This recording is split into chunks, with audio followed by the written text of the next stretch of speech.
Alright, hey people, welcome back to my stream, and I made some adjustments. Hopefully the game volume isn't too loud now. I noticed like the previous stream, like the volume was too loud, and the ratio between my voice versus like the game volume needs a lot of adjustment. And I think working with like the nvidia RTX voice is much better than the krisp one. Because I noticed like there was a large muffling of the voice. I know I'm not like the best voice impression, whatever you call it, voice actor, or whatever. But man, that really sucked. And I was rewatching it. that was really bad. Oh well. It is what it is. The first stream. Well, I made adjustments, so hopefully this would be like way better. Anyway, let's get started.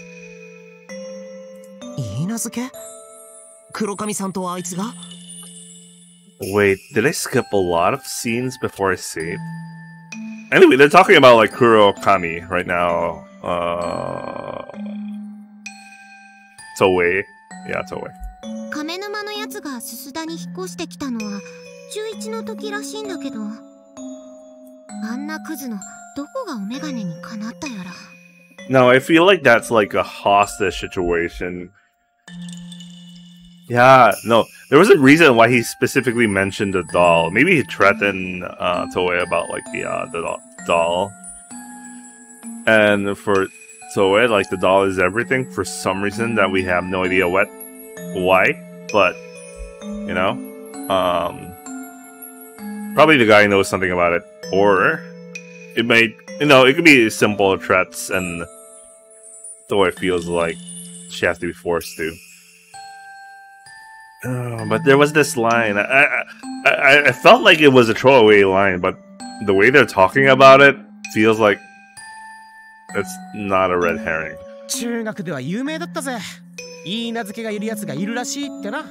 Oh shit, it might be real.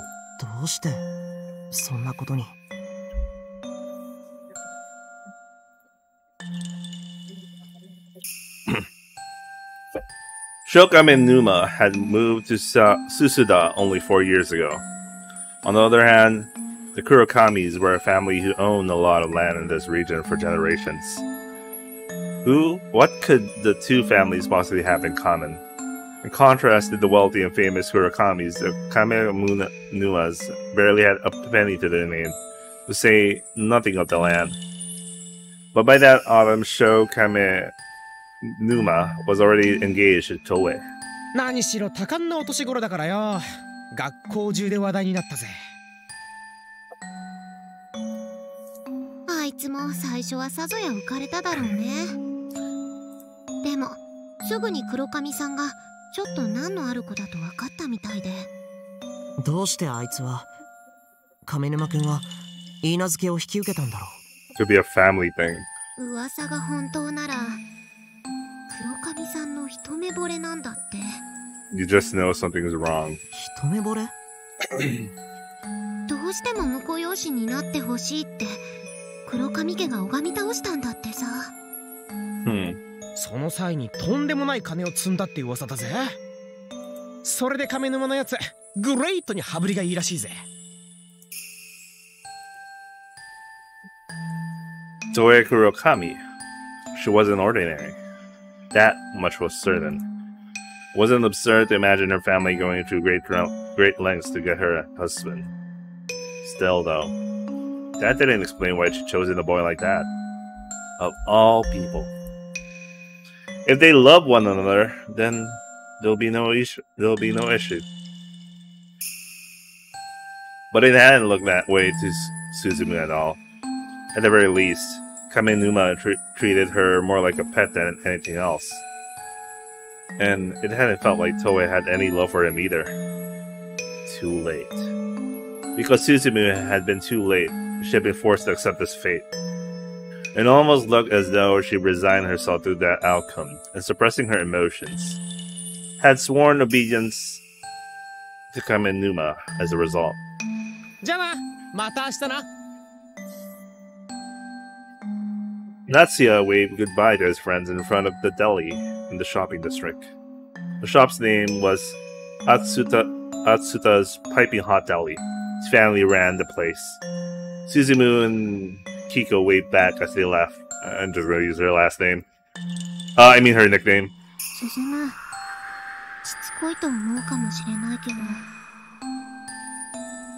黒髪さんに近づくのは良くないと思うよ。どうして？うまく言えないけど、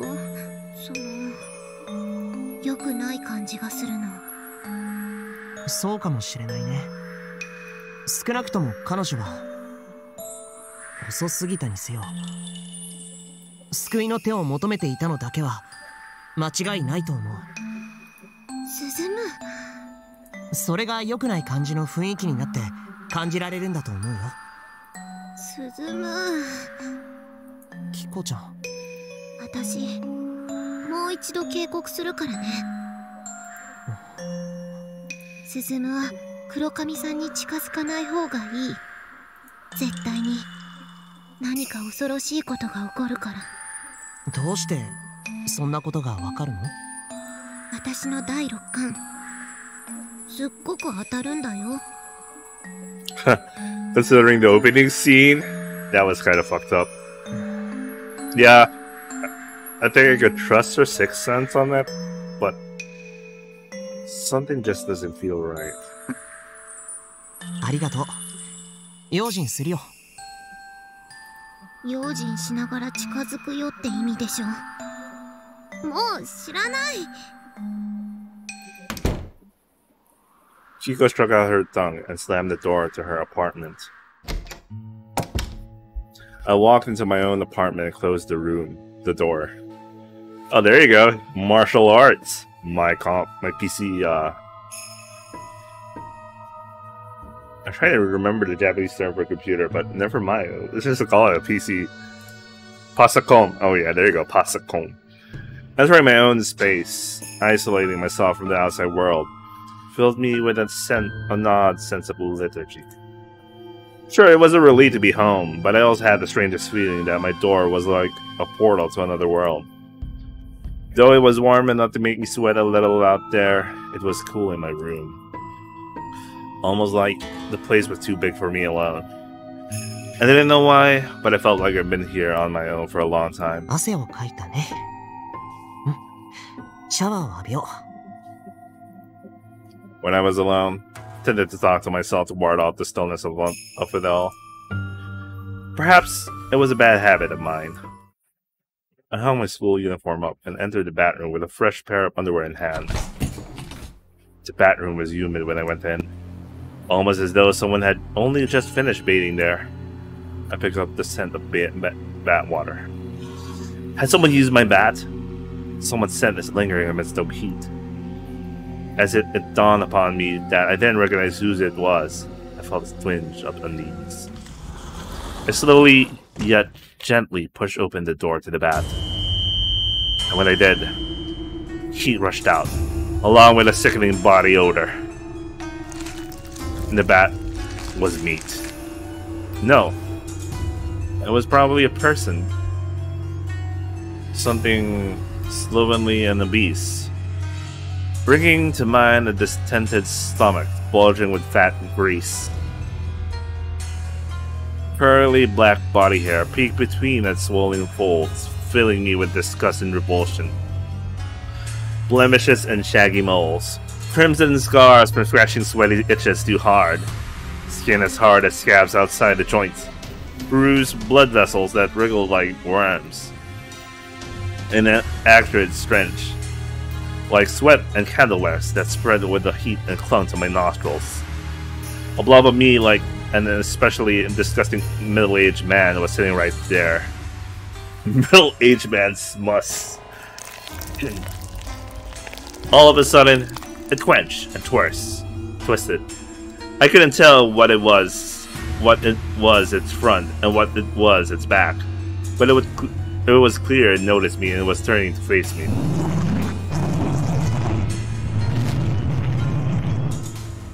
The fuck? Its voice sounded like a man's voice put through a filter to protect his identity, like you'd hear on the news. I was sure its words meant something, but I couldn't understand it at all. All I could make out for sure was a spine-tingling laugh. Past the blob, I could see a bundle of black hair. It was a girl with a long black hair, a snow-white skin. No, a doll, the size of a human. Its joints clearly indicated it was what they called a ball-jointed doll. Oh, this is reminding me of the fact I'm supposed to be playing Mahoyo.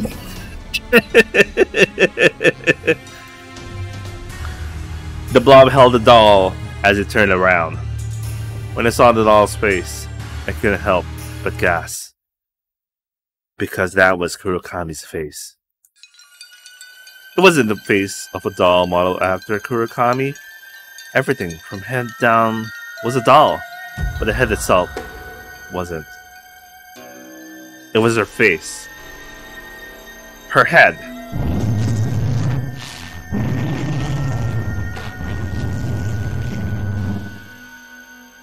Bro, this is unnerving. Like, what the fuck am I watching? What the fuck am I playing right now? One of Kurokami's joints screamed with a sickening crack. I couldn't tell what the blob was saying, but it was obvious that it returned its attention to Kurokami. The blob fiercely embraced the doll attached to Kurokami's head and greedily sucked on it. Ball joints creaked with pain and moaned in the exact same rhythm. Kurokami broke out in a cold sweat and grit her teeth. She was clearly in agony. Yet oddly enough, my heart felt relief in the face of that repulsive terror. The disgusting relief that the blob wouldn't do anything to me while I was busy with Kurokami. Occasionally, there would be a crack, and one of the ball joints would bend in an oh my god, I can't pronounce anatomically impossible direction. You know what? You guys get it. Even Kurokami couldn't help but moan in agony. I couldn't even begin to imagine the harrowing pain she must have been. I didn't know how long Kurokami would hold the blob's interests, but eventually it would get bored, and when it did, I would be next. A part of me wanted to fight to save Kurokami. However, the grotesque blob before me and my fear were both so overwhelming. I didn't know what I could do against that thing, but I couldn't just ignore Kurokami's suffering. If I couldn't work up the courage now, I never would. Yeah, boy. All of a sudden, the blob stopped. And then it slowly but surely turned back to face me. Fear and regret seized me from head to toe. There really was a fine line between courage and reckless naivete, wasn't there? The ability to feel calm and safe when faced with such terror was truly a luxury.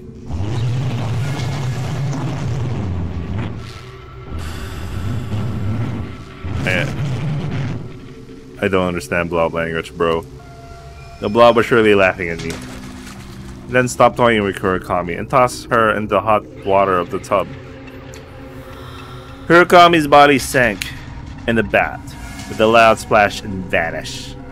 What rose out the water next wasn't Kurokami. It was a doll, one I recognized. The Japanese doll Kurokami always carried was floating there in the tub. I'm pretty sure this is a dream sequence. The blob didn't seem pleased by it. It groaned with discontent as it scooped up the doll and turned it around and around, studying it from every angle. That was probably my one and only chance. With the blob's attention off me, this was my first and last opportunity to escape. But my legs wouldn't move. They crumpled beneath me as though I were a marionette. Of course. That blob was only playing with dolls. So even I was its doll too, without even realizing it. My body from neck down had become a ball of jointed doll, just like Hurakami. The blob lurched menacingly towards me, and then lifted me up, placed me between its folds, and smothered me against it. The feeling of its curly hairs against me, its revolting odor and heat, a sewer-like breath filled my throat with bile. The blood touched my ball. The blood touched my ball joints and lovingly twisted them. From time to time, I felt them bend in ways they shouldn't be with a crack. Okay, I can't do that shit. Though barely conscious, I could feel my joints bend and break into various directions, one after another. Finally, they all broke, leaving me nothing more than a head.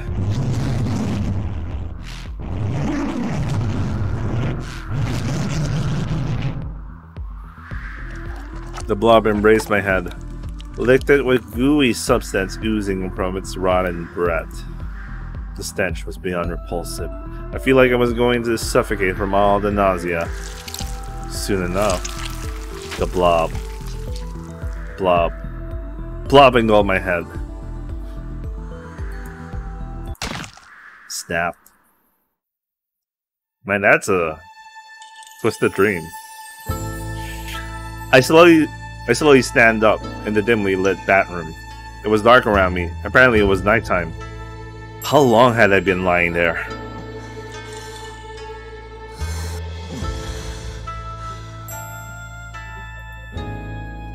Felt like I'd just been in the throes of a horrible dream.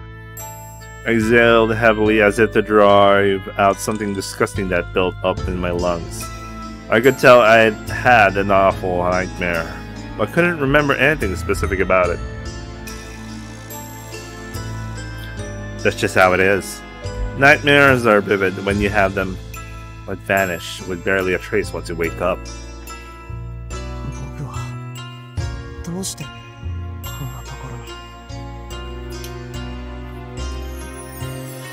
Maybe I've been anemic and passed out. Oh my god, I was playing Iwaihime before this. I had no clue. The clearer my head got, the more I realized worrying about it wouldn't accomplish anything.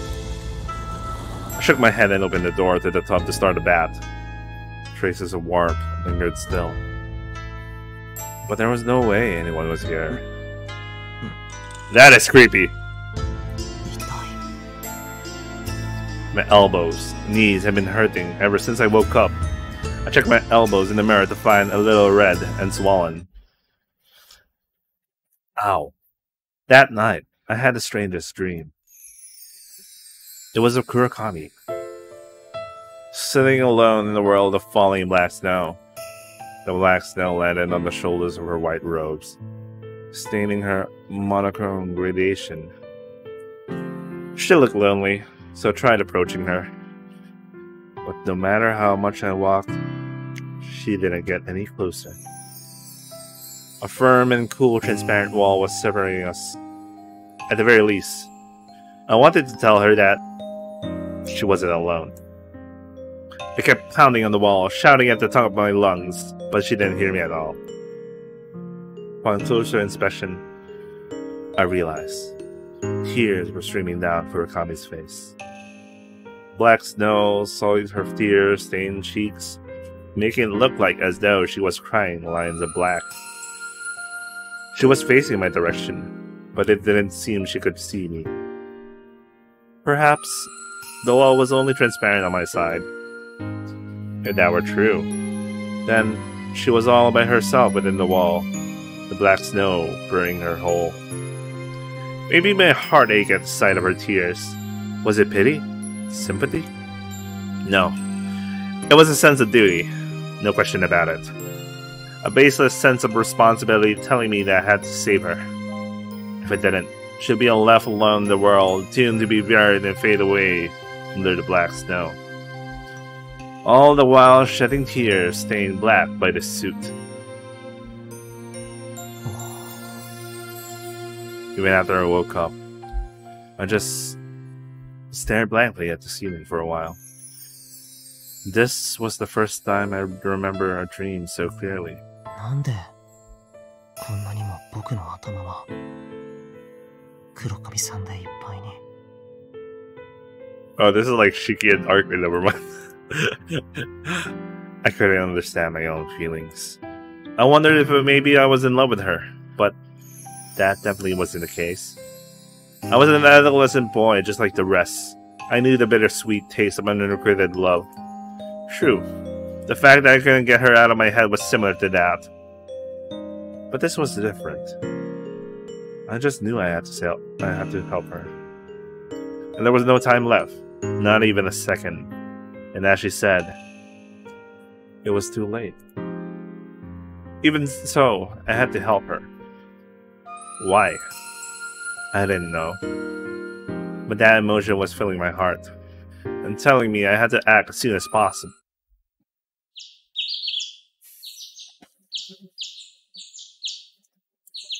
That peculiar feeling stuck with me, even after Kiko invited me to go to school with her. I still couldn't get Kurakami out of my head even after we got there. 北上さん。はい。衣笠さん。はい。黒上さん。おお、黒上さんは欠席の連絡が来てましたね。Oh! It wasn't rare for Kurakami to be late or even miss homeroom. But even so, she went to school every day. At the very least, this was the first time anyone had called in to say she'd be absent beforehand. 珍しいね。黒髪さんが欠席なんて。いいんじゃね？どうせ来たって勉強なんかしてねえし。松田くん、そういうこと言わないの。鈴むは黒髪さんにすっかりご就寝ね。いけないかな。あんな不吉そうな女に隠れた魅力を見抜いたってことかI'm into Yamato the dash codes.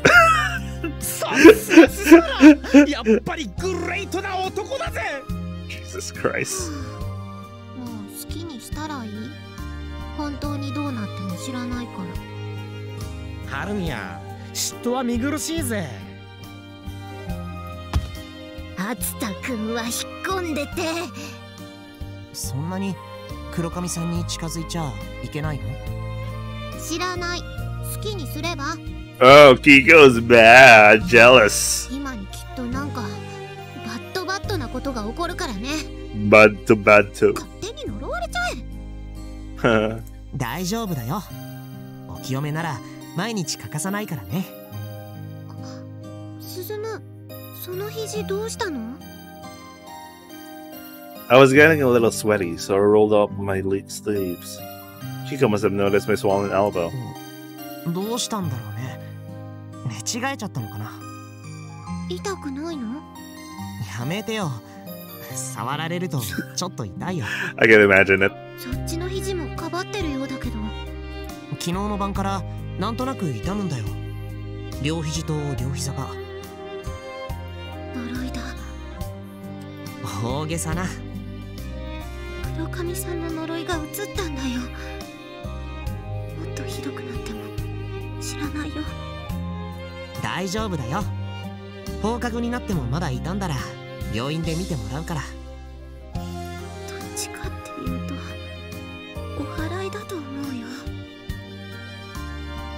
Kiko was dead set in her belief Kurakami was a cursed being.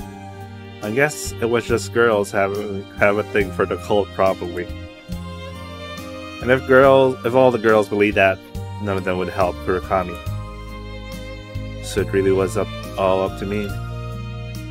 That strange sense of urgency was still plaguing me, even at school.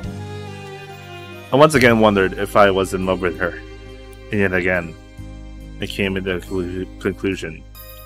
It was a sense of duty instead. But why? Why did I feel this way for a girl I never met before? Was it obligation, responsibility, sympathy, pity? You're the MC, that's why. No matter how many times I retraced the source of my emotion, it always came back to the baseless sense of duty. Even after the lunch break had come and gone, I was still captive to that emotion. トエのやつ休みかよ。つかね。But my toes need sucking.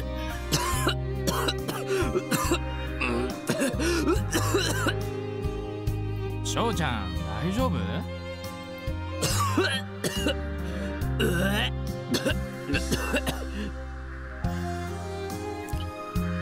Sho kept hacking and coughing as though he was choking on his own spit. His buddies kept rubbing his back with their ramy grins until he finally calmed down. Sho wiped his forehead to find beads of sweat. He must have really had it rough. なんか朝から調子悪くてよ。なんか粉っぽいんだよ。花粉じゃね？今の季節いろいろ飛んでるって言うしさ。知らねえよ。俺花粉なんかじゃねえし。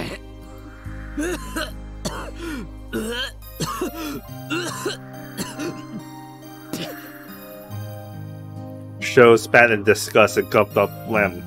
なんだよこれ。うわ、なんだよそれ。めっちゃくれ。That's kind of scary shit. What Sho had cut up was neither black, yellow, nor white. It was black as tar. It was the first time he ever cut up something like that. Shocked, spat again to see if more of that color came up. But what came out this time was the same colorless spit as always.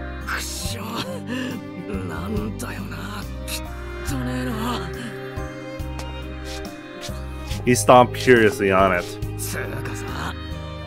朝から俺なんか調子悪いんだよな。咳だけじゃねえの？熱もあんの？やばくね？マジでだるくなってきた。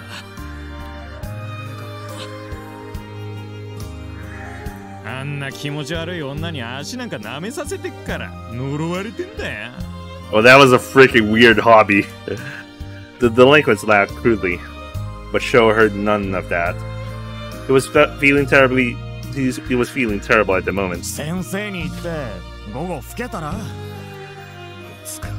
横になりて。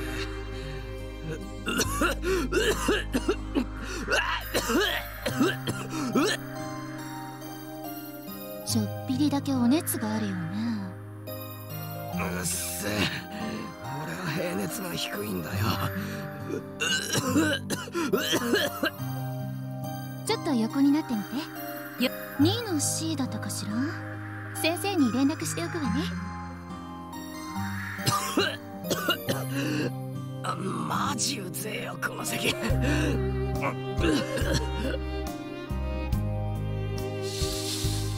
Hinagata shut the curtain when she saw Sho get into bed. Once his coughing subsided slightly, Sho took his hand off his mouth and found his palm stained black.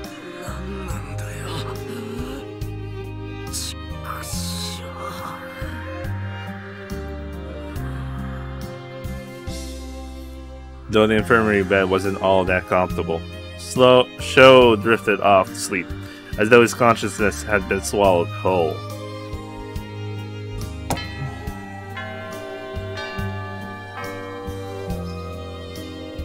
My knees and elbows were still swollen and throbbing even after school, so I decided to play it safe and go to the hospital. Iwaihime Hospital for the Medicine and Surgery, located just past the Iwaihimoto's shopping district, was grander than I had pictured. Iwaihime was the name of the neighborhood I lived in. Iwai meant celebration, and seeing it around on signs always brightened my day. So although hospitals aren't always the happiest of places, Iwaihime Hospital seemed friendly to me. The hospital was full of elderly, just like the one where I used to live. I felt a bit guilty for going there for something as trivial as swollen joints. What the hell's going on with my voice? Those who were visibly in pain deserve to be here way more than me. Right. Just like that. The black-haired girl. It was Kurakami. No mistaking it. She was in a wheelchair, with the same doll riding on her lap. But seeing her with her left arm hanging from a sling and her right leg on a cast, it's painful to watch. It wasn't just those, either. Her other limbs were wrapped in bandages too. For some reason, I could sense her knees and elbows hurt just like mine. I faintly remember the world nightmare I had been when I would collapse in the bathroom. Just like her joints were snapped by that grotesque blob. 黒髪さんに近寄らない方がいいよ。 I like how you have this faint, ghostly figure. I felt like I heard Kiko's voice amidst the crowd. Bad things will happen if you get close to her. I just know it. She'd been giving me that warning over and over again. Was what happened to be one of those bad things? Kurokami and I were classmates, so it was inevitable we'd meet in the classroom. But if I struck up a conversation with her here, it'd clearly be approaching her proactively. きっと良くないことが起こるから。 Of course, Kiko wasn't there, but it felt like she was giving me my final warning. If I just kept standing around, she'd probably disappear into the crowd. I still had a chance to stay on the side. Wait. This side? I asked myself exactly what those words that popped into my head meant. Just as Kiko had a sixth sense, so did I. It warned me that if I talked to Kurokami now, there'll be no turning back. She'd already caught my heart. I couldn't turn back anymore. Our destinies were intertwined from the first moment I looked into her eyes. A part of me wanted to save her, while another wanted to know why I started feeling that way. And the latter was the biggest reason why I couldn't get her out of my mind. Kurokami. Just who was she? I wanted to know. Then ask her a question. Who are you? And why do I feel this way about you? I already knew it wasn't something as simple as love. Then, was it something sinister, just as the rumors said? Have your eyes cursed me? Is that why I couldn't take mine off you? Kurokami-san. Oh yeah, boy, let's do this. In the end, I acted before I could come to an answer. Oh! Nice! I was shocked. I wasn't ready for that. She looked somewhat surprised to see me. I'd never seen such natural reaction from her at school before. 大丈夫？その怪我。 No, I was also caught. Like me. Legit me. She was expressionist as always, but not in the same way as at school. She was obviously surprised to bump into me here. Of all places. どう言って。 Wait, who's her voice actress? I'll research that later. 君はススコの子か The middle-aged man pushing her wheelchair scowled at me. He was probably her father. はい。黒髪さんと同じクラスの。トエに緑に話しかけないでほしい。すまないが、トエは世俗の汚れに触れてはならない大切な身だ。Filth of the world. 年相応の生活をさせたくて学校に行かせてはいるが、汚れに染まることは許されない。What's that supposed to mean? I couldn't think of anything to say to that. It was the first time anyone had said something like that to me, and I didn't know whether to be angry or hurt. お前はいつも遅い。消えろ。お前の汚れが苦しい。 What is going on in this story? トエ、無理に喋るな。はい、父上。 Okay, so we confirm he's the dad. すまないな君。厳しい言葉は謝る。いえ、こちらこそすみません。君が謝ることは何もない。トエを案じてくれるなら、ただ遠くからそっと見守ってほしい。 Just watch over her from a distance. でも Something's tormenting her. I wanted to say that, but her father stopped me before I could. 二度とトエに話しかけないでほしい。君に悪気がなくとも、それはこの子を苦しめる。You know, the story is this is basically the arc raid route, but there's no routes. This is like a one linear story thing. Normally, someone my age would have no choice but to back down without a word after being told like that by an adult. However, there was something in me that just couldn't accept that. So I stood my ground. でも彼女は苦しんでるんです。僕はそれに気づいてしまったから、彼女を無視できないんです。 Smooth words, MC. Toei's father fell silent. That was a sign he was aware of her torment. 世俗の汚れから遠ざける必要があるならば、どうして亀沼君を許嫁などに選んだんですか？お前の知ったことではない。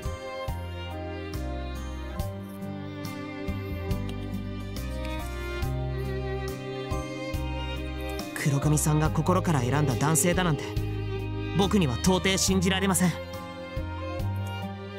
You're too late. Those words were played in my mind once more.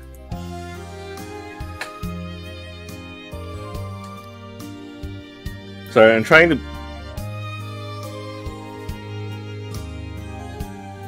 fix my chair. Never mind. Perhaps she meant she was been forced to bear this fate because no one had noticed her suffering sooner. I wasn't sure about that, but there was no doubt she was suffering greatly. There was no way she could be happy, being treated like a pet by a fiancé she didn't even love. If the rumors Natsu told me were true, yesterday was hardly the first time Kaminuma had been rough with her. Just by looking at her and her father, it was easy to imagine she was from a strict family where she had no position to oppose him. トエの言い名付けは私が決める。お前の知ったことではない。いいえ、あなたの知ったことでもありません。What world? Whoa! MC words! 黒髪さんの人生は黒髪さんが自分で決めます。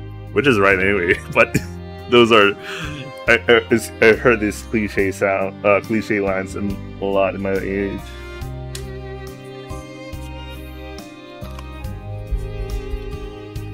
Give me a second. I'm trying to fix something. Alright. 確かに彼女は未成年です。あなたの保護下にあるべきでしょう。でも未成年を終えての未来は全て彼女のものです。たとえ父親であろうとも彼女の人生の全てを束縛する権利なんてないんです。I kneel. It seemed Toei's father hadn't expected a child his daughter's age to talk back to him like that. He appeared more stunned than angry. 黒髪さん、僕はひょっとしたら全然的外れなことを言ってるかもしれない。でも君が苦しんでいてそれを手遅れに思っていることは知ってる。でもこれだけは的外れじゃなく断言できるよ。何？ Oh. 遅すぎることなんてあるもんか。Oh! I love that line. 僕が黒髪さんの力になれるかどうかわからないけど、僕はいつでも味方になるから。 This is the most cliche freaking line I ever read. But I like it. それだけは信じて。黒髪さんのお父さん、いろいろと生意気を言ってすみませんでした。それでは失礼します。黒髪さん、早く言って。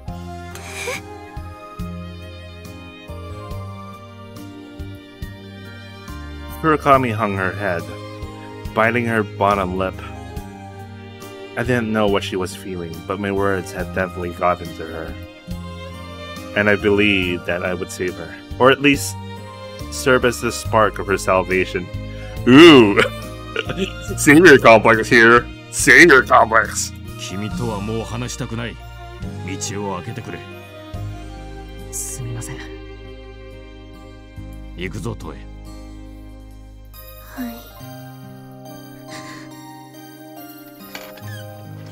Toei's father gently pushed the wheelchair past me, only for his daughter to look back at me with that very moment. Oh shoot! Oh shit! Her eyes were dapped with tears. She knows my name. She reached out her trembling right hand out to me. Toei!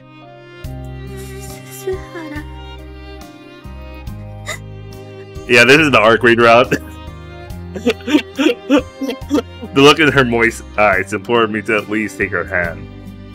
And so I did. I wanted to grant her wish, and I didn't need words to do so.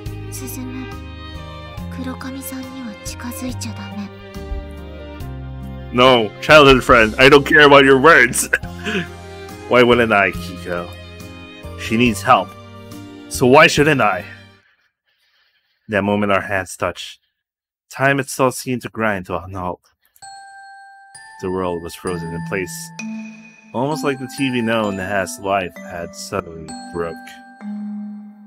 But the girl before me was real, and so was the warmth of her hand. In fact, this world seemed more like reality. After all, her eyes actually had light to them here. Enough to make me question if the days up until now had all been a daydream. That's just how vivid they were. Kurokami shed tears, warm tears, and spoke. And her words were clear and had a deliberate weight onto them.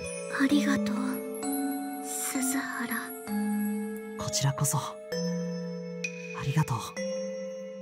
心を開いてくれてありがとう。開けなかった。開いてはいけなかったから。 Wait, open what? Whoa! What happened?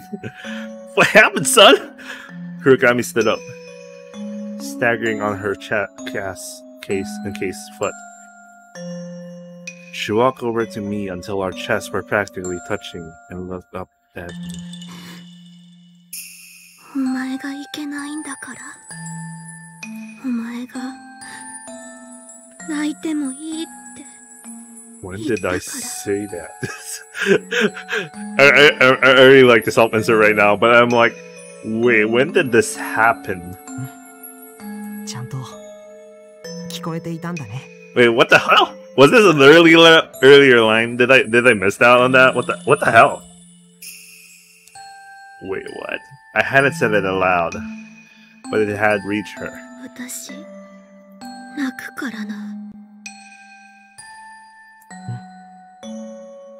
Oh, this is truly an extension of the When They Cry series. お前は何も意味なんかわからなくていいから。ただ黙って。お前は私に泣かれてろ。いいな。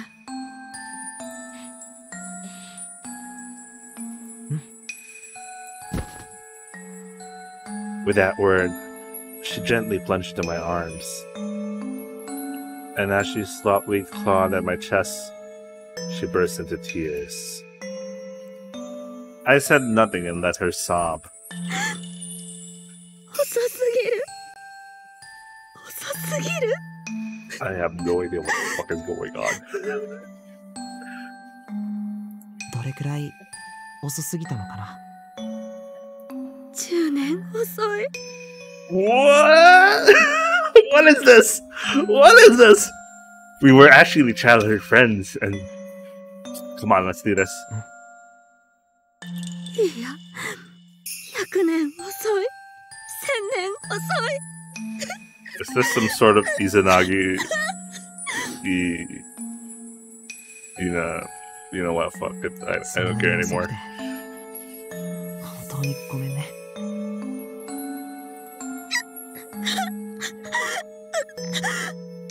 お前が悪い。全部悪い。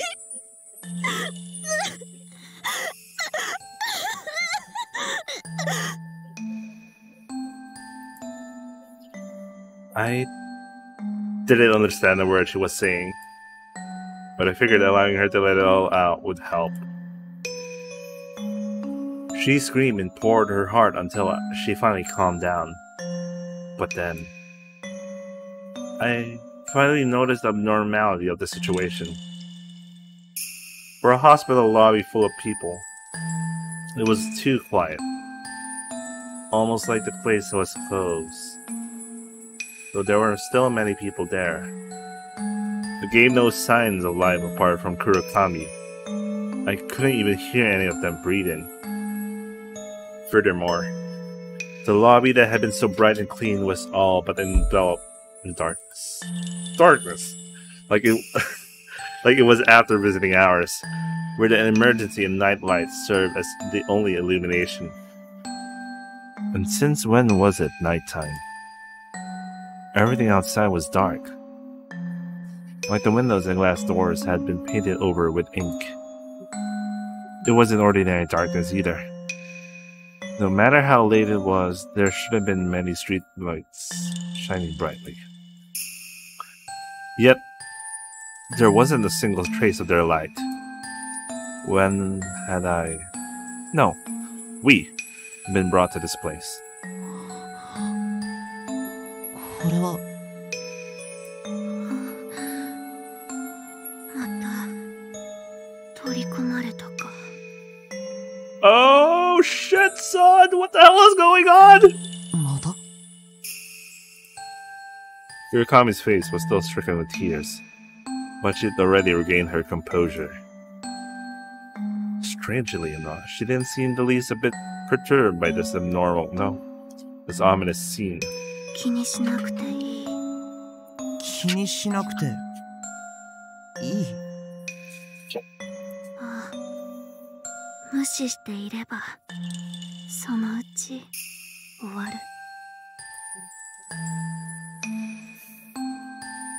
Kurokami spoke apathetically, as though she expected the power to be restored at any moment.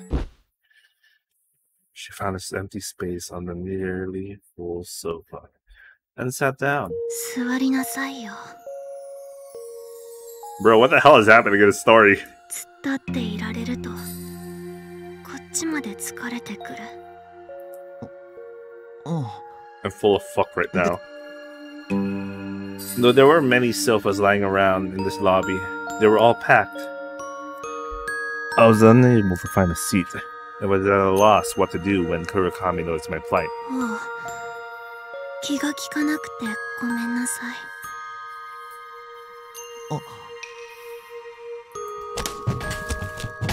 Kurokami casually pushed away the person sitting next to her, and when they hit the ground, they crumbled apart, literally. As it turned out, it wasn't a person lying in pieces at my feet. It was a ball-jointed doll. I looked around upon this realization and noticed that every last person in this packed room apart from us had turned into a ball-jointed dolls. Even Kurokami's father had turned into one of those dolls. Still holding his daughter's wheelchair in the exact same pose as before. She should have been shocked that her father turned into a doll. Yet she paid no heed to it at all. I quietly tucked the seat next to Kurokami as if waiting my turn in line. In all honesty, I wanted to scream from the incomprehensible terror swallowing me whole. But oddly enough, seeing her remain absolutely calm amidst this madness allowed me to keep my own calm for some reason. Of course, she could have just been bluffing. その怪我はどうしたの？ここまでひどいことは初めて。 What the fuck? 言葉通りよ。意味なんてわからなくていい。お前は黙ってうなずいていればいい。どうせその程度の役にしか立たないのだから。It's like she's insulting me at the same time. Wow. 見くびられたくないな。これでも男のつもりなんだけどな。ひ弱そうなくせに。こう見えてね、鍛えてるんだ。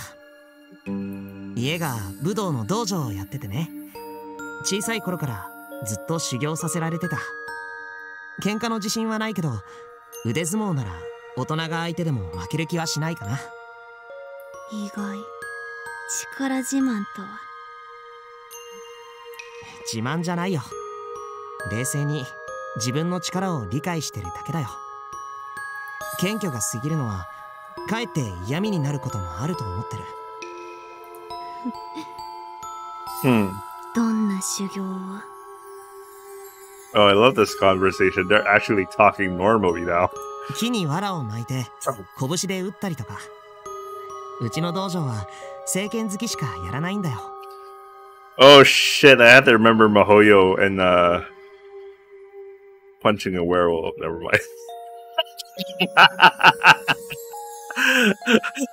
That was a good memory. 空手はよくわからない。すす原流親善武術って言って似てはいるけど空手とは全く別物なんだ。Divine Tribute Style. That is an interesting name. 興味ない。どうせいくら鍛えたところで。Okay, Nihilus.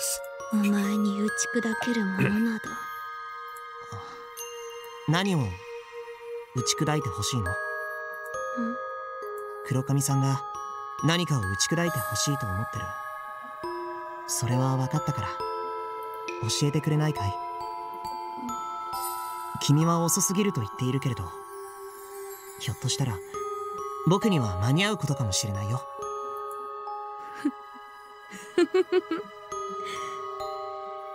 10年遅い、100年遅い、1000年遅い。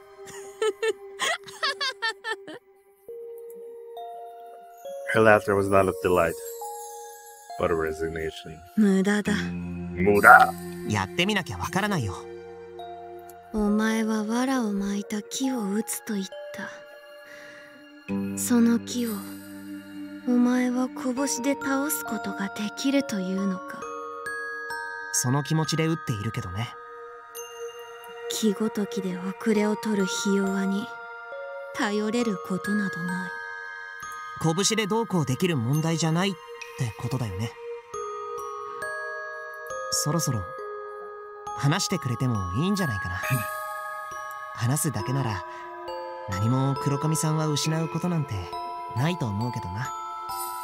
拳でどうにかなるかもしれん問題だ。誰かを殴れって話？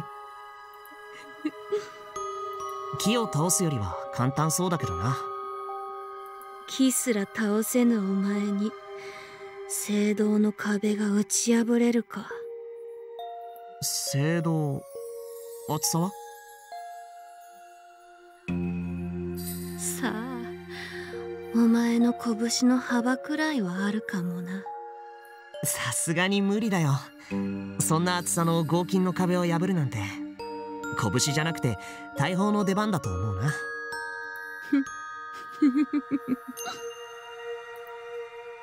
Kurakami laughed with resignation, as if to say, "Told ya."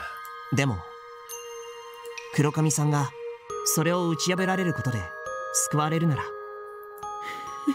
I swear, if somehow he punches through a wall, oh my god, I hate that story.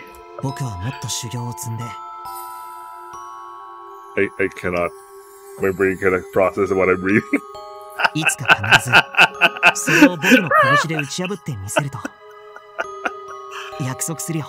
Just some crazy shit. その修行どれだけかかるやら。そうだね。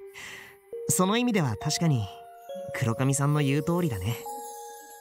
10年100年いや1000年は修行しないとダメかもしれないよ。でもそれでも僕が必ずそれを打ち破って黒髪さんを助け出すって。 Even I was surprised by that. Never said anything so gallant before. It must have been his baseless sense of duty talking. The more I talked with her, the stronger it got. But I didn't care about where it came from anymore. It didn't matter whether it was love, duty, or even a curse like Kiko suggested. 僕は必ず君を助け出す。黒髪さんにとって僕は遅すぎたそうだけど、その壁すらも必ず打ち破ってやるって。もう遅すぎるのに。何も遅すぎるもんか。僕はここにいて、黒髪さんはここにいる。遅いも早いも関係ない。僕。Oh, sorry. I made a bad prediction. At that moment, the silence was suddenly shattered by a ghastly roar. A visceral roar that shook the very pit of my stomach. The ground trembled as I heard something slimy and gooey approaching us. なんだろう。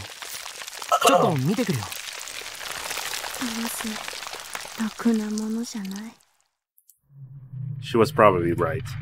But whatever that thing was, I needed to know if I posed us any threat. No, that wasn't it. What I really wanted to know was what in the world this place was, and whether I was still sane or not. The thing howled ominously again, and I remembered exactly what it was. The pile was of meat, trembling as they gave off this rancid stench straight out of a sewer. Yeah, it was the giant eerie blob that had broken me and Kurakami's limbs. It was bulging far more repulsively than it had back in my bat. The blob squirmed where it stood, filling the stairwell. It was as tall as the ceiling itself.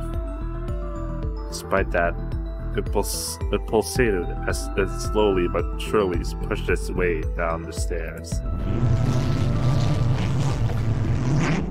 What the fuck am I looking at? That nightmare had come back to life with a vengeance. It was searching.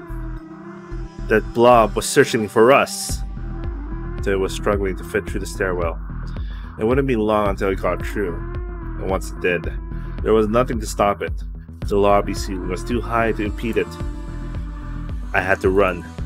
Back in the nightmare, my sense of fear was numb. It just hadn't felt real enough to warrant it. But this was a different story. The terror was more than present. My legs trembled in fright, and the horror before me. I couldn't stop it. I couldn't fight back. However, I knew that I couldn't stay here. I need to get out of here as soon as possible.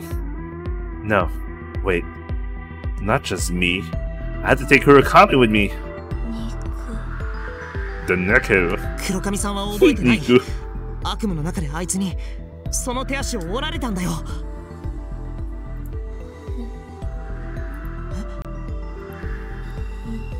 I guess she's practically resigned to her fate. 黒髪さん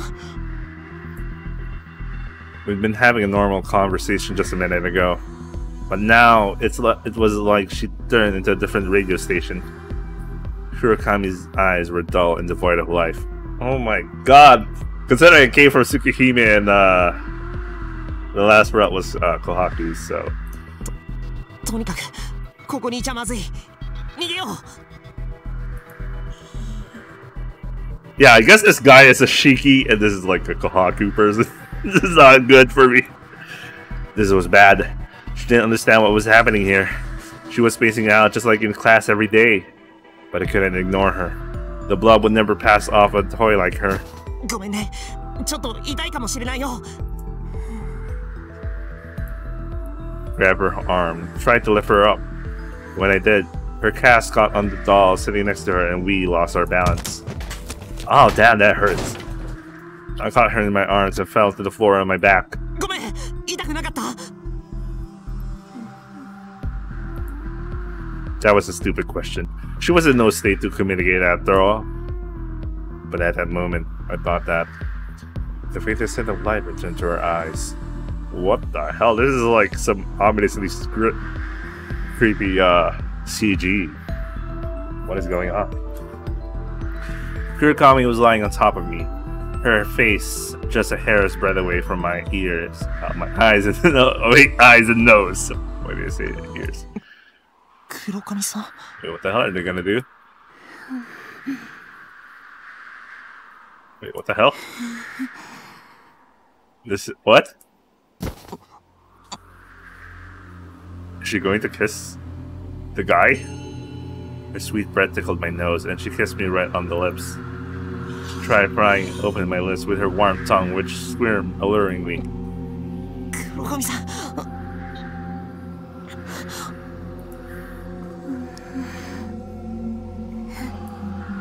Though I know the situation was far from normal, a devilish little whisper inside me was telling me to give in to my carnal instincts. Her breath, her tongue, it was all enticing. No, I couldn't!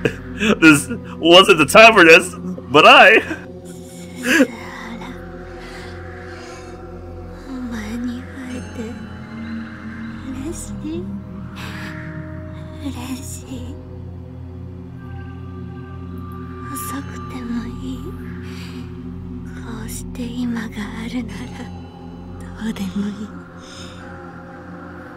I like how she still says that line in a very creepy manner, and if you're listening into a headphones, she was already originally on this middle soundstage, and it goes to the left when the line finishes. And so it's adding some creepy factor.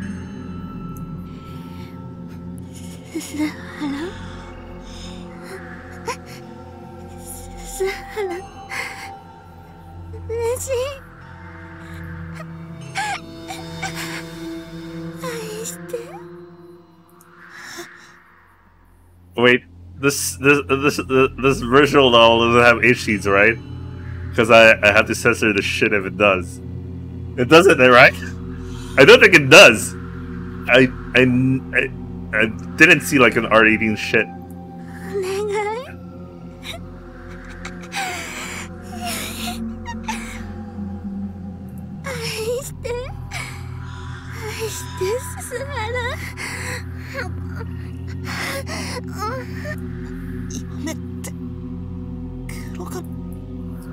Kurakami clung to me like a snake. The cast on her left leg fell off, but she paid no heed to that. Her face, her breath became sweet poison that invaded my brain. All my blood vessels were aching, urging me to give in to this alluring temptation.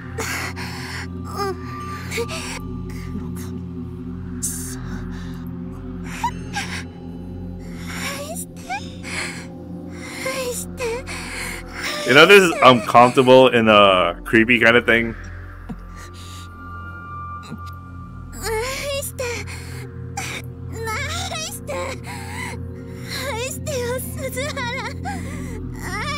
Wait, what the fuck? I read that line. What the hell did she say? This is like a weird situation here.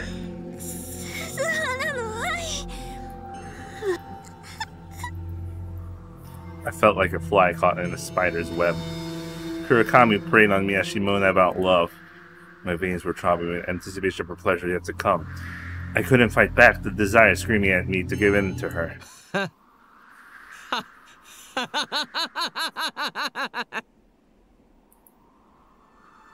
All of a sudden, there was an unpleasant laugh. The moment she heard it, Kurakami froze completely. She raised her upper head to find out who laughed. No, judging by her face, she must have already known who it was. She looked like a kid who'd been caught with her hand in the cookie jar. I mean, that's... 今度は鈴原とイチャついてるトエが登場とはよ。どこまでもイラつかせてくれるぜ、この夢はよ。Kaminuma laughed, an unstable look in his eyes. よ、鈴原。面食らってるみてえだな。Kaminuma君。イかれてるだろ、その女。I already know that. 男と見たら誰でも欲しがる。とんでもねえイカレ女や。翔様。Show sama. 違うんです。私には翔様だけ。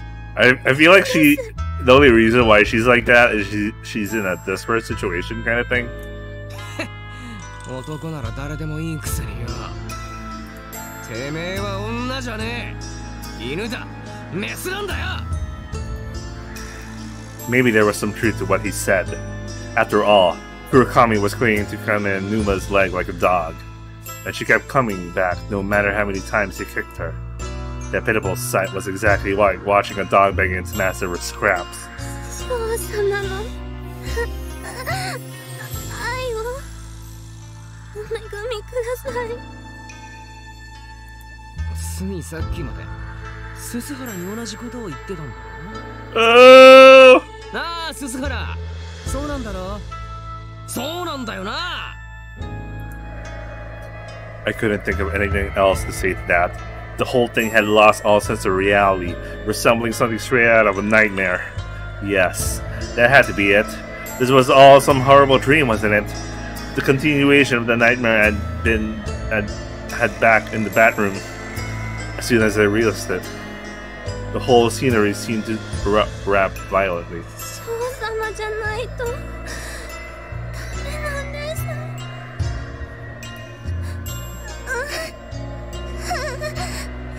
翔様の赤ちゃん This is so fucked up, bro.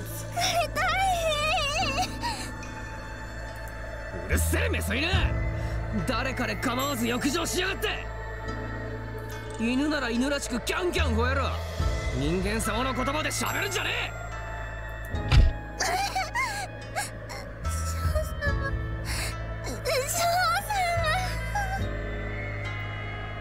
I just didn't understand Kurakami anymore.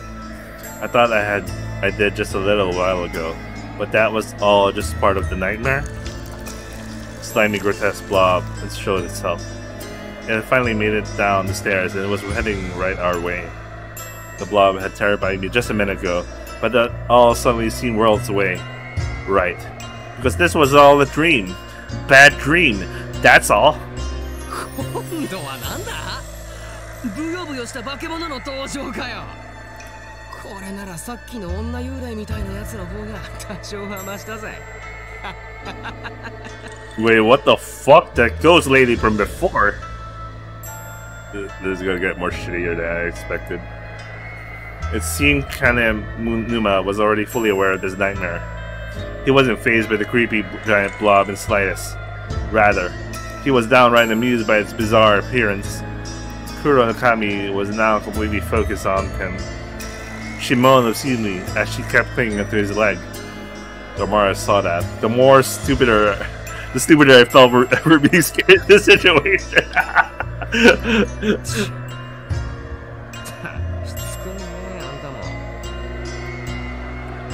Kamenuma shrugged off Kurakami as he hurled obscenities at her.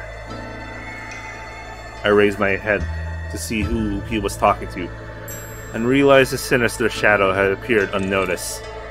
It was dark as void, but had long hair that reached his leg, giving it the appearance of a woman. Withered branches sprouted out of its head like horns. 逃げないと。逃げ回るのに疲れちまった。どうせ夢の中じゃないか。ならいっそスカッと終わらせてもらいたいもんだぜ。Kamenuma spread his arms and waited for her. The foreboding shadow also spread its arms and grabbed him.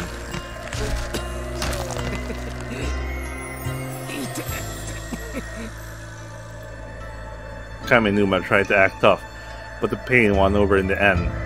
I clearly heard the sound of withering branch breaking.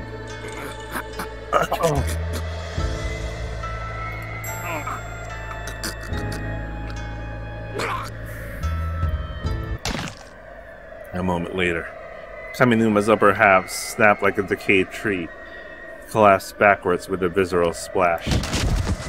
His head, arms, and elbows smashed into pieces on the floor and is scattered into chunks. But his legs remain standing. Despite that, Kurokami just kept clinging to his legs. I felt no fear. I already grown numb to such emotions.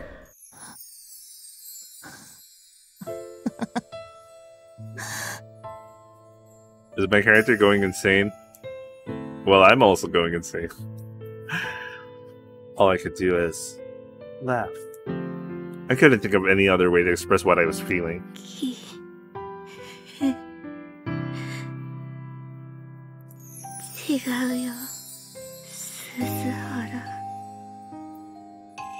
Kurokami turned to me as though she didn't notice the shadow that had so brutally killed Kamen Numa.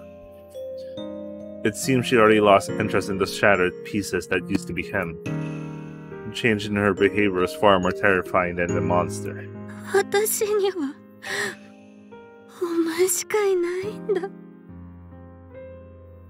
I think this is still fucked up.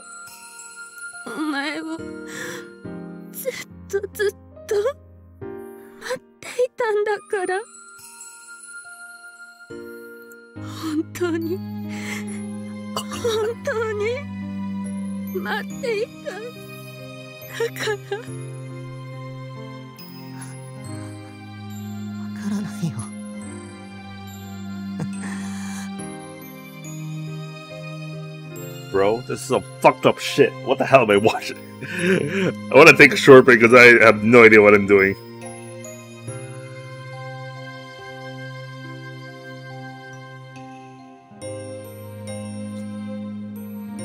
Ai no nakereba shinjitsu ni wa nai.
Alright, let's continue.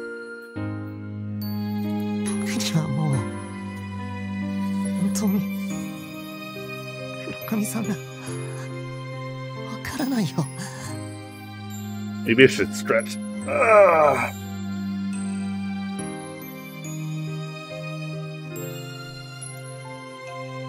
Still lying on my backside, I scooted away from Kurokami as she slithered towards me. The sight must have been quite saddening for her. Her eyes welled with tears, wrapped with sorrow. But I couldn't accept her. All I was capable of at that point was laughing in disbelief. Just then, a female shadow, its arms spread wide, lunged toward me.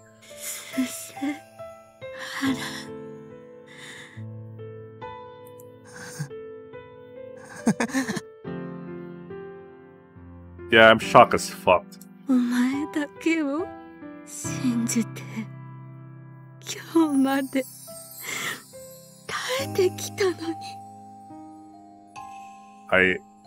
don't know. I'm confused.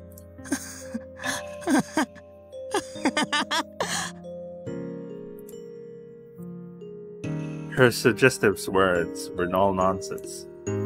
I was a fool for ever thinking there was some kind of mysterious fate at play and falling for her spell.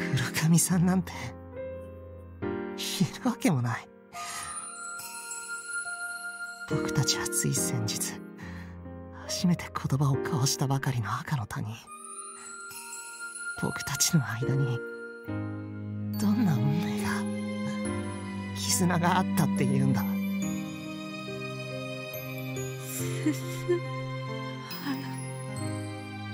んだよ。何にもない。なのに僕はどうして黒髪さんに関わってしまったんだ。It was just as Gigo said. I shouldn't have never gotten involved with this insane girl. So that's why all this insane stuff is happening. 私をそんな悲しい目で見ないで。黒髪さんこそどうして僕をそんな悲しい目で見るんだよ。僕にはもうさっぱり意味がわからないんだよ。Oh, I love that. I love that delivery. The quivering blob was right behind me, with the sinister shadow that pulverized Kaminuma right before me. Meanwhile, Kurokami was clinging to my leg. The blob would twist my neck with its hairy arms-shaped lumps, while the shadow would fall upon me.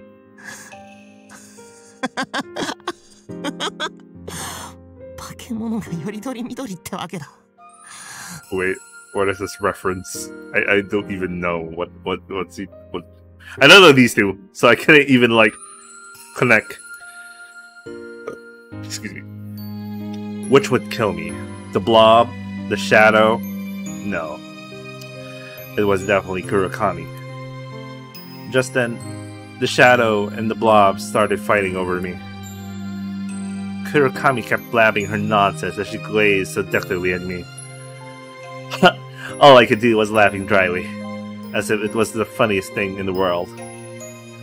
However, my heart ached again at the sight of her moist eyes. All of a sudden, I can hear a dead cry. The fleshly blob descended upon me and smashed my head into bits. It seems the monster's fight was over.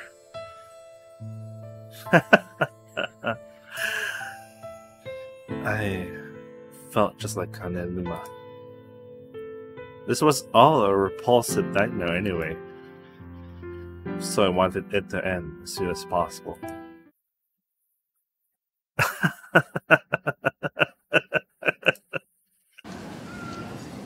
Man, that was so fucked up. Itsumani? No. When did I get here? No. It was the other way around. Where had I been all this time? Kurokami was still sitting in the wheelchair, her father pushing me along, and I was still standing right in front of them. Had I been standing here all this time? That was some crazy Shadow Realm bullshit, bro. What the hell is that? Oh, yeah, what the hell is that? Then Kurokami stood up with her broken leg.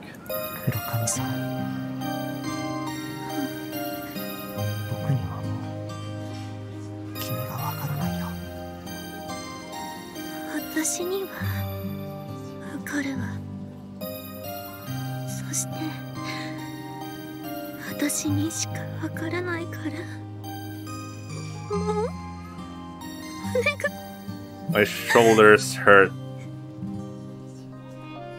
Sorry, my shoulders ache for some reason. Is it my posture? Kurokami bitterly ground her teeth and wept. And I was bewildered, yet my heart ached at her tears once more.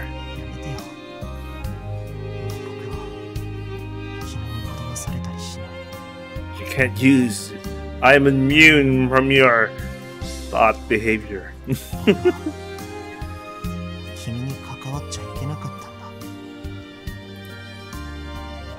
I felt like I was tearing my own heart into two. Just a short while ago, I was telling her how they'd save her. Yet, here I am now, cruelly denouncing her. Even so, I just Didn't understand what was what anymore. An empty laugh burst out of me, just like in that nightmare. 私がお前を惑わす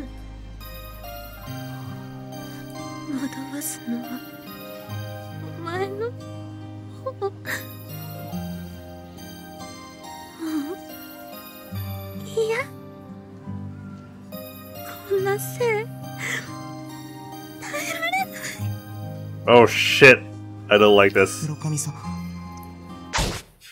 Oh! What the fuck? What? It took a few seconds before her women screamed in shock. After all, there was now a gaping hole in my neck.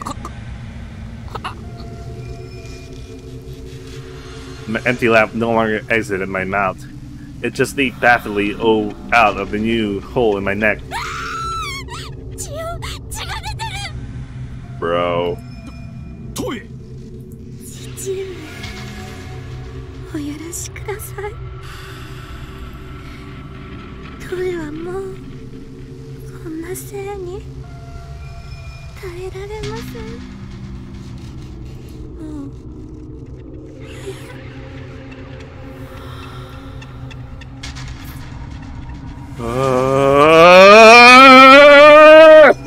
Murakami tightened her grip on the box cutter in her hand. She then looked into my eyes. お前は本当に遅すぎる。だからもう私は楽になっても。 And with that, she spoke no further. Only vivid blood gushed through the new hole squirming on her own neck. And I was rapidly losing consciousness. The world was fading into pitch black darkness. I no longer understood anything. My mind couldn't wrap itself around it. My feelings. Her. What had happened? What was happening? I didn't understand of it. I didn't understand any of it anymore. Sorry, Kiko. I should have never gotten mixed with her. 亀沼くん、 Wait, what? 具合はどうかしら。起き上がれそう？ Hinagata opened the curtains to find Kamenuma still sleeping in the infirmary bed. However, he had covers over his bed, so she couldn't see how he was doing. 亀沼くんぐっすりなのかしら。 Hinagata rolled back the covers with an impish smile. Her shrill scream echoed throughout the school. Oh, he committed suicide? I woke up in what probably was the hospital bed. My body was sluggish, and there were bandages wrapped around my neck. I tried moving a little, only for my throat to sting, but it seemed I survived. I had to find out if I was still in that nightmare. I slowly got out of bed as I tried to find the angle that at least hurt my neck. I opened the curtain slightly and felt the surge of relief at the sight of the lights of the town. Good. I wasn't in that mighty nightmare anymore.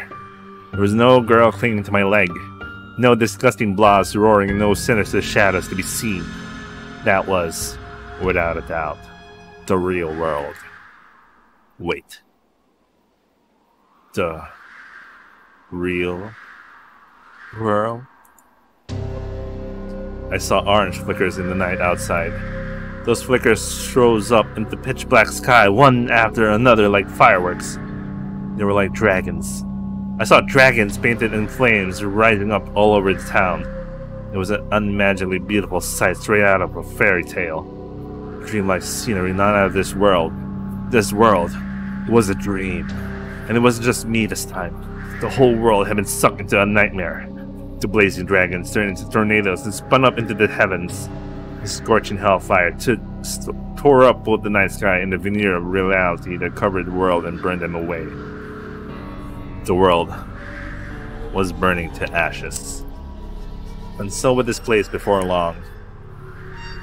Wait, why does he have like... Oh, sorry, I thought those were fangs. Dragons of fire sprouted over town one after another. I felt like I locked eyes with one of those newborn dragons. Forgive me, Kiko.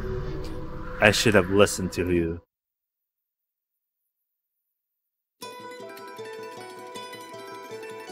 Wait. Wait. The game just started? I fucking hate how long the intro sequence was. Oh my god.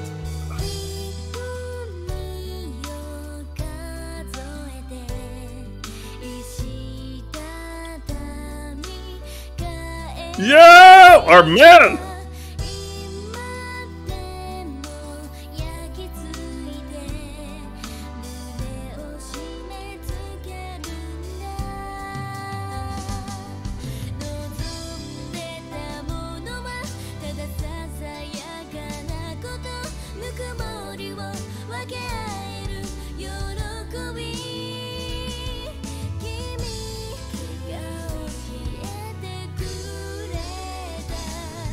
This is some weird Miko shit.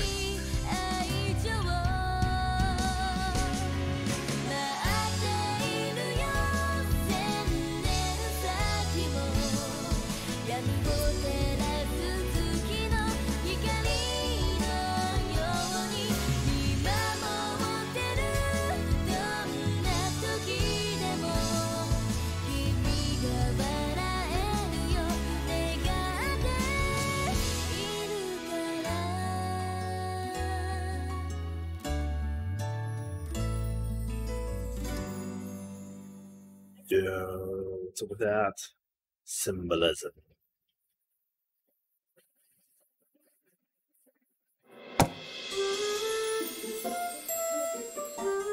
That chess piece with the horse's head. That's called a 9, alright? But these pieces were huge. Just one of them were the size of a liquor bottle. That piece was pinched between even larger fingers and smashed head-on into one of mine. The remainder of the piece scattered around with a thrilling sound.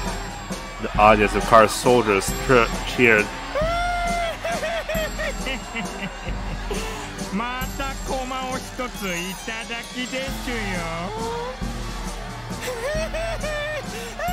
What the fuck have we been watching now? The Siege King head alone was as huge as a boulder, so his disgusting laugh was boomingly loud. He wore an outfit benefiting of the king of card soldiers, topped with a bowl cut and a Coke bottle glass. Oh, that's what you call that? Coke bottle glasses? What's more, he had pimples all over his face. On the visual and auditory discomfort scale, he'd win in a landslide, no questions asked.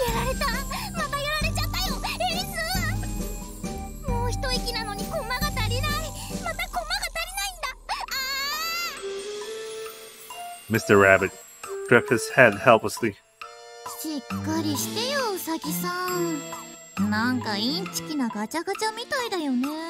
Gotcha, gotcha.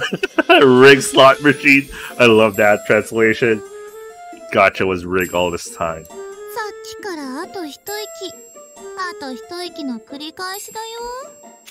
Wait, let me see.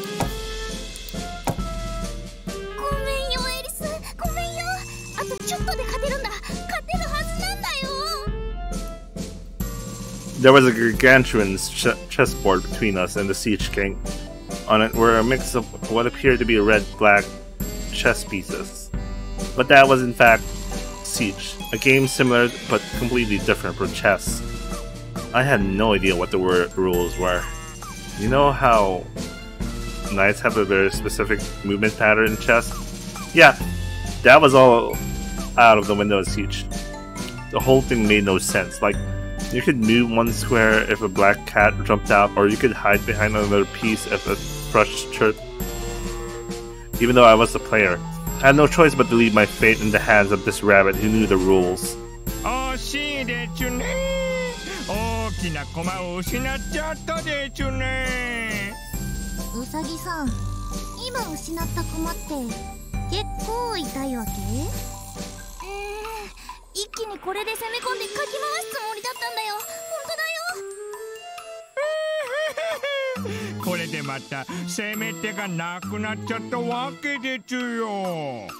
あと一息でこのボクチンを追い詰められたかもしれないのにね。悔し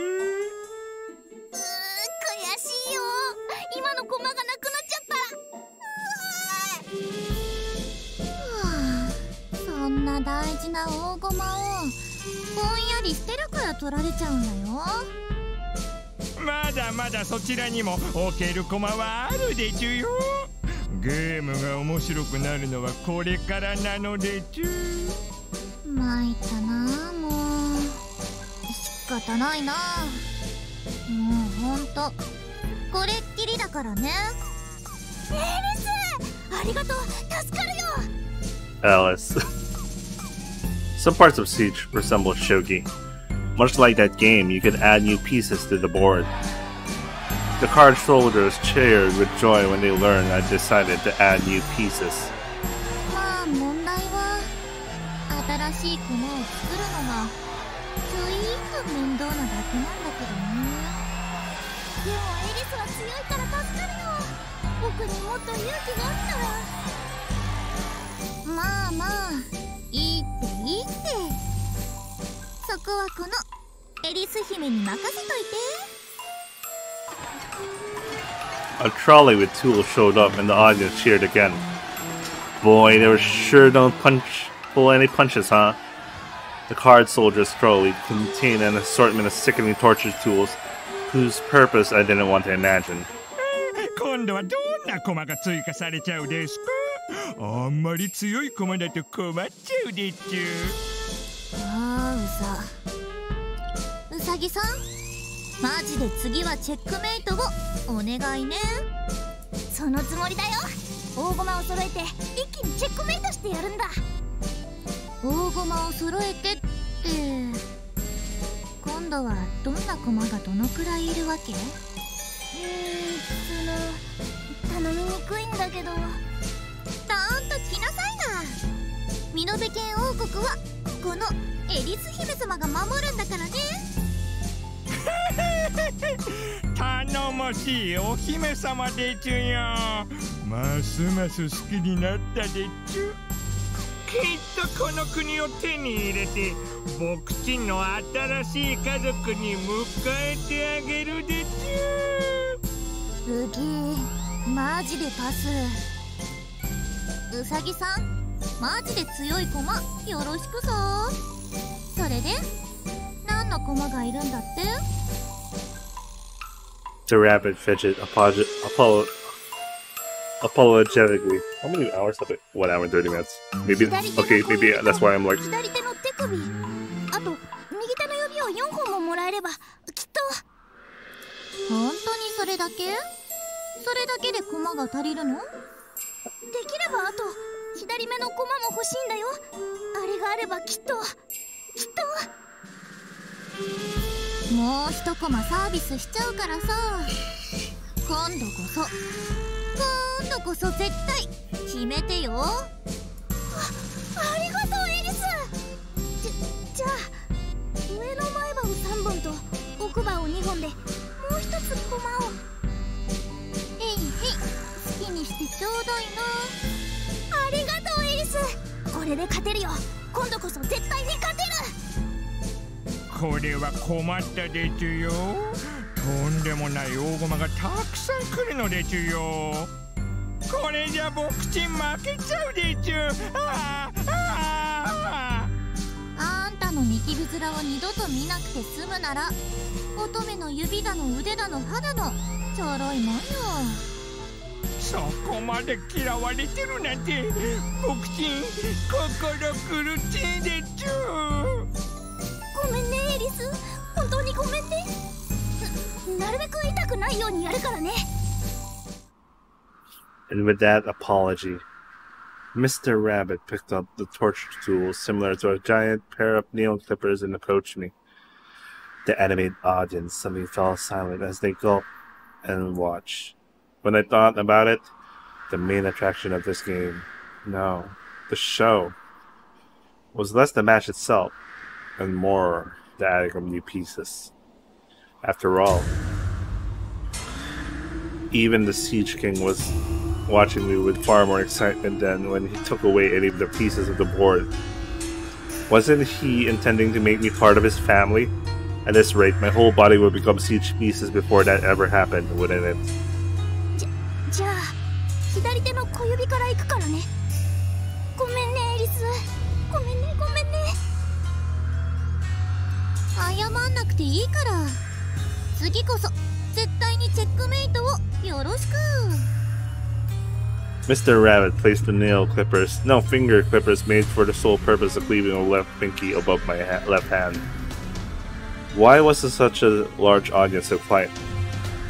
It'll be easier to distract myself if they were cheating like they were before. 変にビクビクしないで。バチーンと一発でお願いね。さっきみたいに下手に気を使われる方がかえって痛いんだからさ。ねえごめん。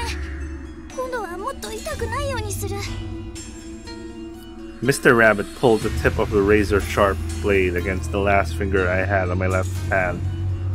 Yes, that's right. I had already given up the others in exchange for more pieces. どうせ手首も切るんでしょ？先にそっちからやってくれればいいのに。ルールだからね。仕方ないんだ。じゃあ行くよ。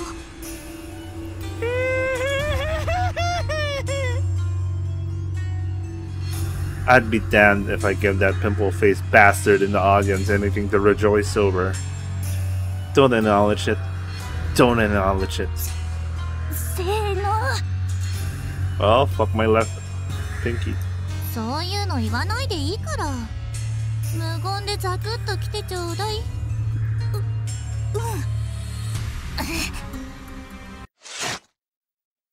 Don't acknowledge it. Don't acknowledge it. I felt like there was a red-hot iron searing the spot where my pinky used to be, now was swollen 100-fold.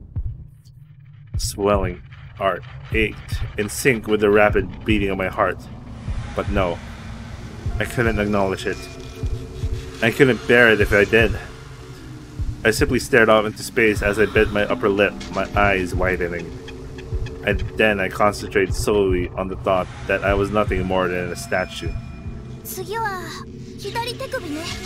あ、変に気を使われる方が痛いんだよね。ごめんごめん。I didn't care anymore. I just wanted to get it over with. It was taking all I had to wear a mask of composure. It was suffocating. Just then, I locked eyes with the Siege King. He, along with the audience of card soldiers, stared at me with a rapt attention. Their faces were lit up with anticipation. Screw you all! Like hell I'll play to your expectations! Like hell! Like hell! Like hell! Oh, fuck my left hand, wrist, fuck this! I felt my brain had been stabbed with a sharpened ice pick. And immediately after, the sensation in everything from my left wrist up to my wrist up had become a giant scorching heart, which beated violently. I couldn't acknowledge it. I couldn't acknowledge it. I couldn't accept that sensation. I was a statue. I was a statue. A statue. A statue. Statue.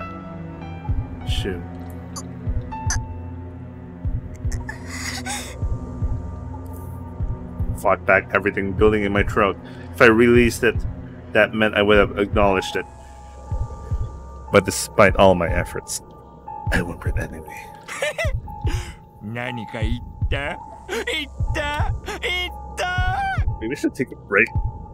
I feel I'm getting tired. 別に。何？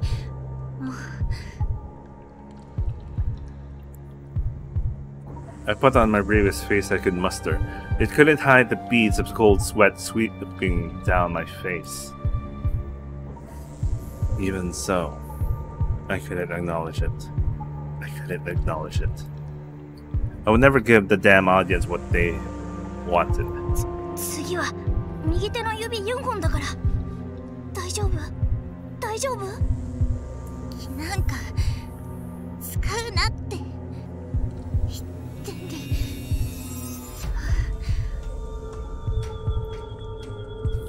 gave the rabbit a twisted smile to show I was fine. Even as sweat poured down my forehead. I couldn't accept it hurt. I couldn't acknowledge it. I couldn't acknowledge it. Just then, there was a gust of wind out of nowhere, carrying a leaf. The leaf caressed my left hand. And I felt desperate resistance shattered to pieces.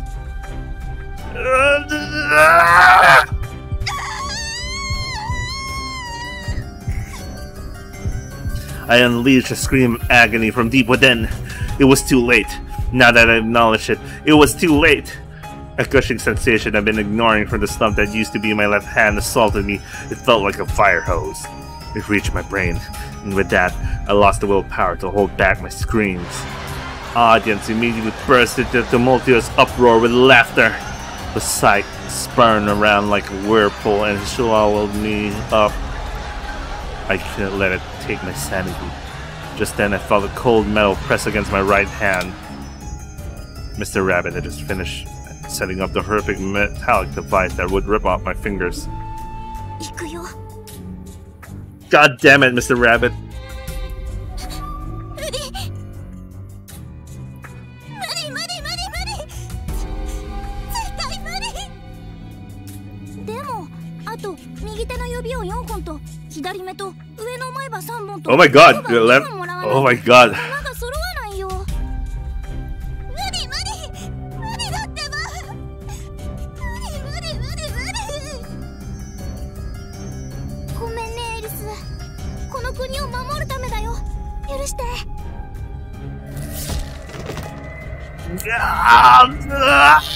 その声がたまらないでちゅよ。Man, this is the most edgelord thing I've read.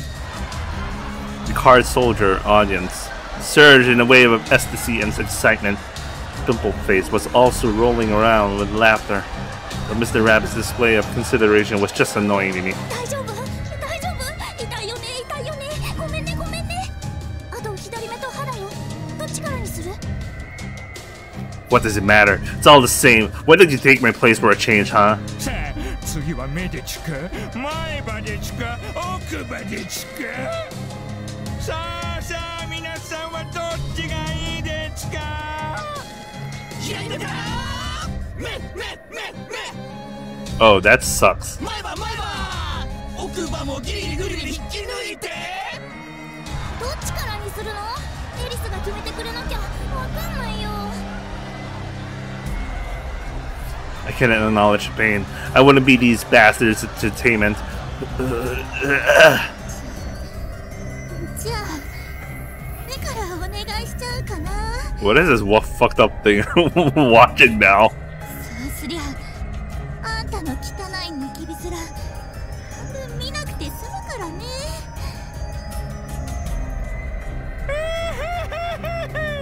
勇敢なお姫様でちゅよ。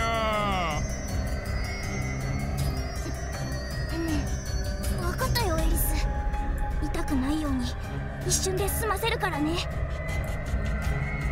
Even if it would take a second to crush it, the pain would still linger for a long, long time. But I couldn't let that fear show. I was strong. I had to smile, even at the times like these. Mr. Rabbit took a birdcage-shaped torture tool and put it on my head. There was now a sharp, pointy drill, literally staring me at the eye. Mr. Rabbit shut the hinges tight so I couldn't take it off. じゃあ今度は行くよって言わないからね。言わないからね。言わないからね。 He spun the handle attached to the cage. Just then, the drill approached my eye with a grinding noise. I closed my eyes, and the drill hit my eyelid.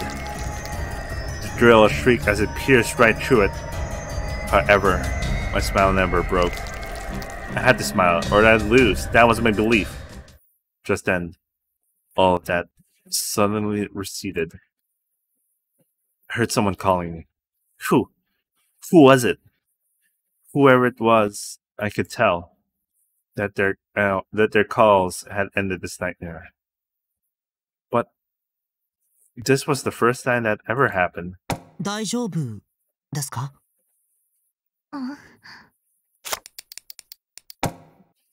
I knew it was one of those mind fuck things.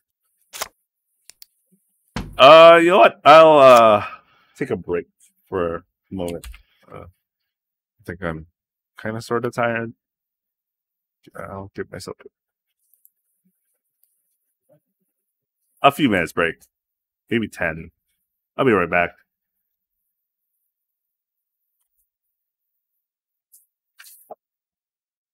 I'm so tired.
All right, I think I'll do like 30 minutes more, or if I could do 1 hour, I'll try.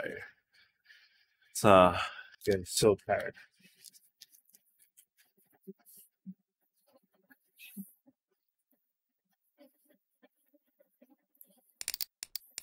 This is interesting so far. Oh no, not that. I want to go back.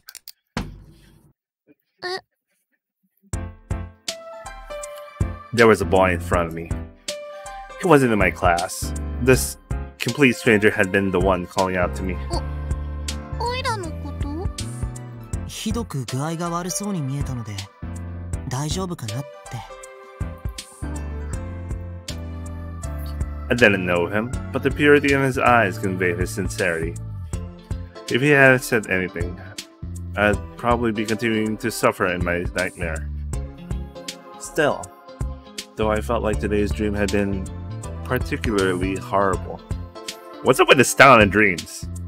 I think this is the premise of I think this is all the things that they were suffering in this town. They have some horrible dreams. I couldn't remember it well, but it had definitely been an awful one. 誰だか知んないけど、ありがとう。おいらってちょっぴり悪夢症でさ。悪夢症？おいら頭おかしいからさ、よく悪い白チュームにうなされちゃうんだよね。お昼食べてうとうとしてたら、またたちの悪い夢にうなされてたみたい。悪い夢をしつこく見るなら何かの病気のサインかもしれないよ。保健室で先生に相談した方がいいんじゃないかな。保健の先生？タマユは間に合ってるよ。大丈夫大丈夫。割と元気そうだぜ。よかったよかった。みたいだね。でも一度先生に相談してみてね。夢は心や体調のサインであることも多いから。Oh. No. Is this a question of whether no, this is like Umineko all over again, whether supernatural events are actually happening? Nah, I think I think this has real supernatural elements onto it. But it works in dreams, I think. あんがと。でもまあ、オイラのは多分そういうのじゃないから。不思議の国のアリスならぬ悪夢の国のエリスだからね。ま、とにかくありがとう。あんたも用があって通りかかったんでしょ？昼休みは短いよ。そうそう、行って行って。うん。じゃあ行くよ、ナツくん。こんなのよ、本当にただのかすり傷なんだぜ。傷なんざ舐めときゃ治るってのが男ってもんだぜ。ダメだよ。ばい菌が入って化膿したら大変なんだから。高校男児がすり傷程度で保健室なんて恥ずかしいんだよ。ダメだよ。ちゃんと消毒薬を塗ってもらおうね。やだー、俺あのしみるやつ大嫌いなんだ。ダメだよ。さあ保健室へ行こう。いてそんなバカ力で掴むな、引っ張るな。失礼します。先生、傷の消毒をお願いします。お昼寝中お邪魔をしてすみませんでした。そんな寝てないわよ。 I feel bad for you, Hinagata-sen. ちょっと午後の陽気にうつらうつらとしちゃってただけなんだから。へへへ、その言い訳じゃ確実に廊下に立たされますぜ。というか先週来た時も確か居眠りしてませんでしたっけ？そんな教頭先生に告げ口するのは許してよね。じゃないと私教頭先生に怒られる。査定が最低、学校クビ、路頭に迷うし。I feel bad for her. 教頭先生には黙っててくれるなら、先生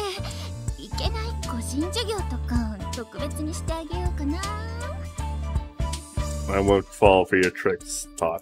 そしてその光景を隠し撮り脅迫口止め料たんまり左打ちはでウハウハ素敵な生物の恋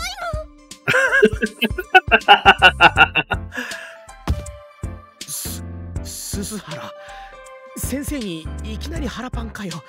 さすがグレートな男だぜ。Yeah, that's kind of messed up. まだ寝ぼけてるみたいだったからしつけにいいかなと思って。ナイスパンチよ。ありがとう。すっきりしたわ。それで保健室にご用は何かしら？こんなの男の勲章だぜ。そうだね。痛みに耐えられる夏くんは男の鏡だと思うな。スサラに言われるとまんざらでもねえぜ。なら痛いしみる消毒薬も頑張れるよね。あるわよ。よーく効く痛い消毒薬が。Sorry, I'm remembering Lisa from Genshin for some reason. Same eye color, has purple, kinda.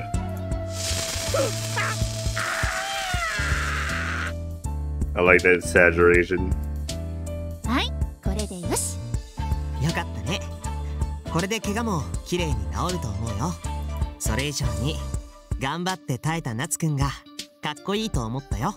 I like they're babying him right now. まあな、男熱田夏也消毒薬程度でヒーヒー言うようなやわじゃねえからな。熱田くんは元気盛りで怪我が絶えないわね。それはそうと、あなた鈴原鈴くんだっけ？あなたも面倒見のいい友達ね。暑いのと涼しいのであなたたちちょうどいいコンビかも。よっしゃー、グレート鈴原と俺がついにコンビと認められたぜ。よく言ってるけどグレート鈴原って何？お前が超ウルトラスーパーレアにグレートな男だからよ。プロレスラーみたいな名前だな。ねえ、グレート鈴原くんとグレート熱田くん。俺はまだ全然グレートな男じゃないんです。しかしいつかはそう言われてみて。じゃあグレート鈴原くんとノーマル熱田くん。ノーマルはさすがに。じゃあグレート鈴原くんとアブノーマル熱田くんね。それは絶対に嫌じゃ。夏くんはどんなあだ名でもかっこいいと思うよ。What a good friend. ところであなたたち部活動は何かやってる？ What? いえ、何も。鈴原は空手やってたんだろ。空手部とか入ればきっとグレートな伝説を築いちまう気がするぜ。空手をやってるの？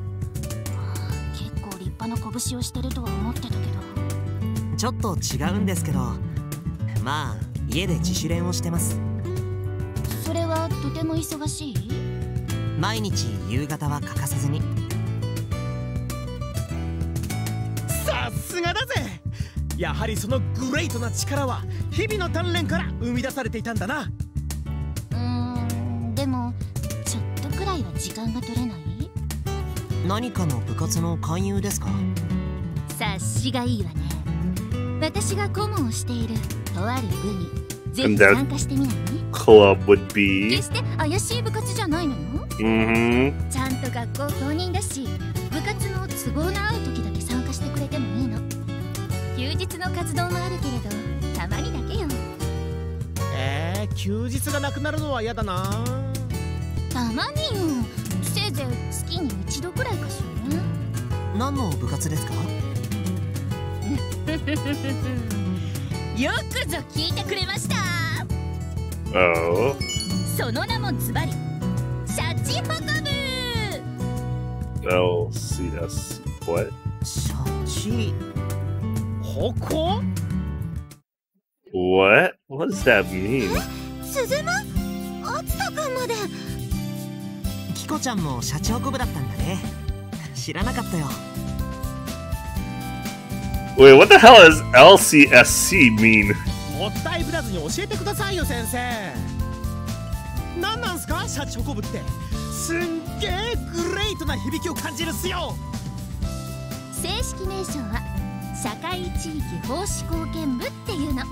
略してシャチホコ部ってわけね。Oh. 社会地域 Community service. 奉仕貢献部？シャチホコ部は地元での奉仕活動などを主体とした部活なの。清掃活動とか募金活動とか、気持ちもハッピーになってくるんだよ。まあ学校の奉仕活動よりは気楽だからね。先日会いましたよね。 Wait, I think my brain is really giving up right now. I think I should call it in for today. Oh, I'm so tired. I mean, this is like 2 hours, 4 hours of streaming today for like this Iwaihime. So yeah. Anyway, I hope you guys enjoyed watching. I'll be continuing this tomorrow. I'll try to finish as much as I can before Elden Ring shows up on Friday. So yeah, I hope you guys enjoyed watching. I'll see you guys on the next stream. Ciao.